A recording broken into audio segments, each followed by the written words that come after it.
Disney takes it broad in another direction.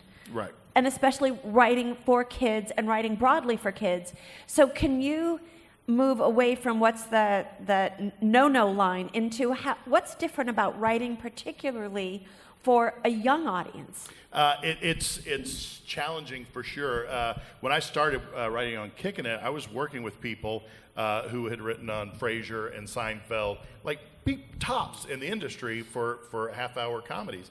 And they all said the same thing. This was the hardest job they had ever had. They said, if you can write for this show, you can write anywhere for comedy on television. And the reason was because it's so limited. You're writing for kids, so they have a certain amount of experience to draw from. So it's a lot of stuff at school, whatever the show was about. That first show was about karate, so we did a lot of stories about karate and tournaments, and every week there was a bad guy show up and our hero would have to take him down. So it was like a little comedy action kind of adventure we would do every week. But it was interesting to go, okay, what can kids relate to?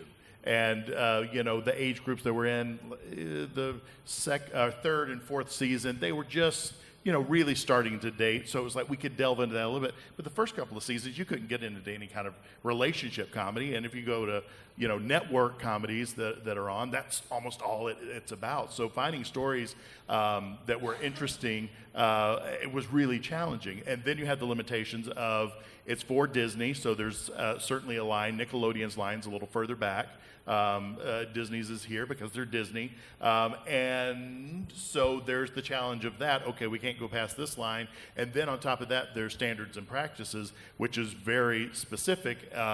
We couldn't make a reference to Lion King because it was a Disney product, and there's a law about advertising your own product and your own company.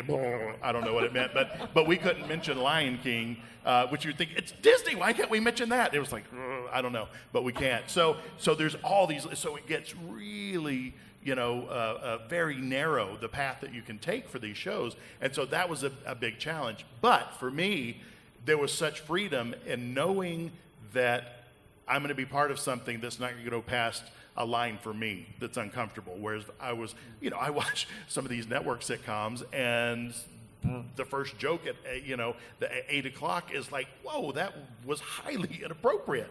If there was a kid or me sitting there alone, I'm blushing, watching some of the stuff that's on there. So I love that I get to work in the children's medium because I know it's a good sensibility for me. It's not going to go past a line that I'm uncomfortable with. And then there are times when we're just like, we'll get notes from the network or standards and practice that we're like, this is insane. Because we're a kids show, we can't ever have a gun. And we had an episode where there was a robber coming in, and Jack, our hero, stops him. And it's like, well, the robber can't have a gun. It's like going, okay, well, we need this to be dangerous. What can we do? And they said, well, he could have a bazooka. Okay, we'll do that. That's funnier. And we were like, why you can't have a gun, but we can have a bazooka. It's like, well, kids can't really get their hands on bazookas, and it's a little more cartoon. It's like, okay, that kind of makes sense, and it works for our story, so let's get out of here before you change your mind. But so it's definitely a line, and it's a challenge, but it's a challenge that it works for me. I love working in that space. Most of the people I'm working with in the writer's room are like, I want to get a gritty drama on HBO, and I'm like, oh, we're doing another fart joke, yay! And I get paid really good money to come up with new fart jokes, and I love that. That's it suits me very well. It's something I know about. Write about what you know. I'm glad that Sean. Again, there's I'm the glad line. we've seated you between Sean and Andrea. He's been working on jokes all night. Oh, wow, that was good. Ooh. Oh. You've had the opportunity to direct actors comedically. And as a casting director previously, I know that we did some broad comedy, and a lot of times you had to kind of keep pushing the actor to go further than where their comic sensibility was. So would you speak into that?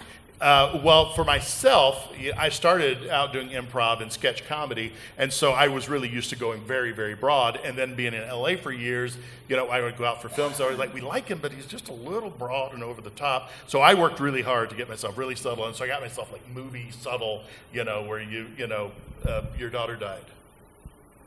And that was a huge reaction. So I worked really hard on that, on my acting. And then I went in for auditions for some Disney shows. And they're like, well, we really like him, but he's a little too subtle. So the third one I went in on was this Kickin' It show for this character, Bobby Wasabi. And they... I'd gotten the note a couple of times that I was too subtle, so I said, all right, I'm going to defy them to tell me I'm too subtle. I went in there and I auditioned, and he was a great character, this over-the-top. He used to be a action, kung fu action movie star. He had gone into hiding, but he opened a chain of karate dojos, but very theatrical, over-the-top, out of touch, crazy rich, wears caftans and had Cher hair and a Fu Manchu. So I read that and was like going, okay, I'm going to defy them to tell me that I'm not big enough for this part. And so I went in and auditioned, and I was just like, just like huge. And I walked out, and I was just like, I just humiliated myself. They're going to show this around. I will never work again. They're going to show it to all the agents as, tell your client not to do this. And they called me up, and I got the part. And then that was the part that I started working on and led to me writing. We do have that a lot with people coming in and they're auditioning, and when we watch the auditions, it is that person who's able to be big enough, but there's still a reality underneath it. There's truth to it. They're huge and over the top, but there's something underneath that goes, okay, that's real. That's coming from a real place, even though it's insane.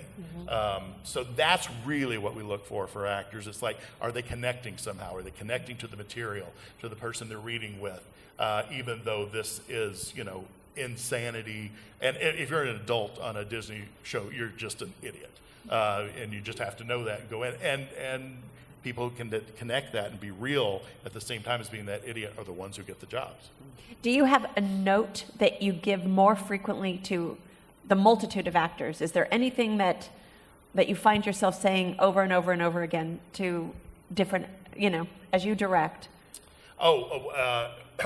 As I'm directing, yeah. Usually by the time we're directing, they've auditioned and we've seen them, and because 9 times out of 10, 10 times out of 10 for us, we're just watching videos, so we don't get a chance to redirect, which I really missed when I was an actor, that you had that opportunity to go in the room with the director, the producer, writers, and they would ask you to do it another way, and so you'd have an opportunity to adjust. We don't have that luxury anymore because our showrunner is a producer, writer, wears so many hats. He didn't have time to go to those, so they just send the video to us. We look at it and pick from that whoever did it the best. So by the time we've picked somebody, they're usually pretty good and solid. And there are times it's like going, okay, we got to be a little bit bigger.